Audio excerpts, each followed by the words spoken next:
Good morning everyone! 3 days ago naka-receive nga pala ako ng invitation from Miss Timothy, one of the marketing of Extreme Appliances. At may grand opening nga pala sila ngayong Sabado sa Target Mall, Santa Rosa.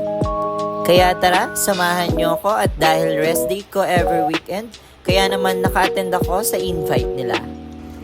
Nagsimula na nga akong mag-ayos dyan at dahil nga galing ako sa shift last night, medyo antok pa talaga si Tito Romart. Pero para masulit natin ang rest day, talaga namang larga ang tito mo. And of course, para magmukha tayong fresh, wag nating kalimutan ang sunscreen. Isa din kasi ito to protect our skin from damage of the sun. Sinimulan ko na nga ding magdamit at simple lang ang atake ng tito today. Outfit check! Tito outfit! Buti na lang di tayo commute today dahil nga may appointment sa dentist yung tito ko. Kaya naman sumabay na rin ako at nakalibre pa ng pamasahe. At pagdating ko nga sa event, attendance muna at nakatsikahan ko na rin si Miss Timothy at iba pa nilang staff. Maya-maya nga lang ay nag-ikot-ikot muna ako habang hindi pa nagsisimula yung program at sobrang daming sale na ang appliances at syempre ang tito nyo nangangarap na naman ng gising na magkaroon ng sarili niyang bahay. Una ko ngang nakita yung mga aircon nila. Meron din malalaking TV, affordable karaoke set. At sobra hindi magkandamayo ang tito nyo.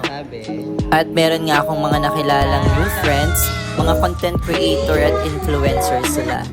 But right now, di ko pa kina-consider yung sarili ko as content creator and influencer. And I am happy to experience those things right now. At nagsimula na nga ang program at meron din silang marching band at dumalo nga rin pala ang Vice Mayor ng Santa Rosa for ribbon cutting.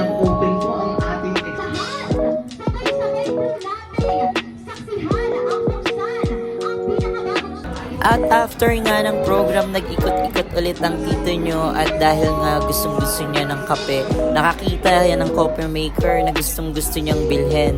Pero dahil wala pa tayong budget, tiis-tiis muna at mabibili din natin yan sa susunod.